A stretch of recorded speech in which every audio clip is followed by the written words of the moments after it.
Évitez de sortir avec les mineurs. Même si la fille a un gros cul qui dépasse pour ses grandes sœurs. Laissez-la dé. Permettez-moi de vous raconter une anecdote, s'il vous plaît, juste 2 minutes. Kéba le père du vécu.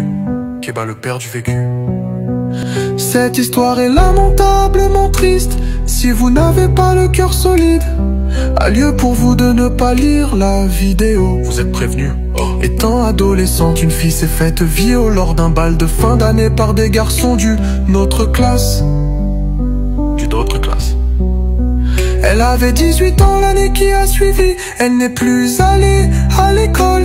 Elle vivait avec sa tante car elle avait perdu ses parents. Vraiment la vie. Sa tante l'a chassée de chez elle sans considérer ses émotions, vu que cette dernière refusait d'aller à l'école.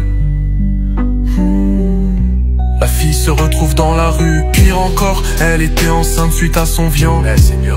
Pour ne pas morfondre sur son sort, elle décide de faire des petits trucs, histoire d'avoir de quoi manger. Grâce à Dieu, son commerce de vente d'eau marche, et avec l'aide des personnes de bonne volonté, elle arrive à prendre une maison.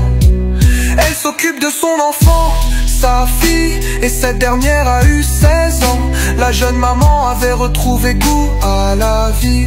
Il y a un monsieur. Lui, son péché mignon, c'est les mineurs. Il a commencé à amadouer la petite de 16 ans. La mère de la petite ne faisait que le menacer, mais il continuait. Gros salaud. L'enfant tellement têtu n'écoutait pas les conseils de sa mère. Et voilà, elle est tombée enceinte.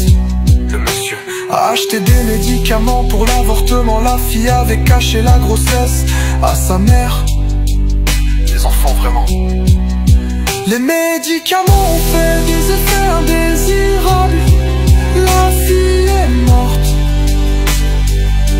Imaginez les cris de peine de la mère. Après les enquêtes, la police a découvert les conversations de la petite et le monsieur. Donc il fut arrêté pour détournement de mineurs et homicide involontaire.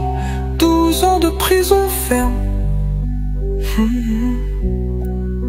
La mère ne pouvait pas supporter la disparition soudaine de sa fille. Elle s'est mise à déprimer encore. Une nuit après sa vente, très tard elle rentrait, des agresseurs sont sortis sur sa route.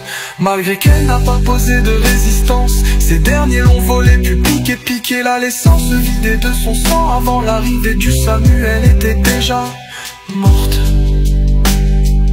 Le monsieur qui était allé en prison pour 12 ans est sorti 5 ans après.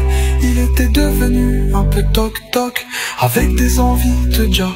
C'est à croire que l'âme de la mère et la fille le traumatisaient. Un jour en plein midi, pendant qu'un gros camion passait, il a placé sa tête en bas des pneus et bam, sa tête. Boum. Triste fin pour ces 3 personnages. Je vous remercie. Partagez, surtout n'oubliez pas de vous abonner. Merci à Tonton Déco, Paco, Camara, Anema, Tou et Kevin, les 5 derniers abonnés. Je vous remercie.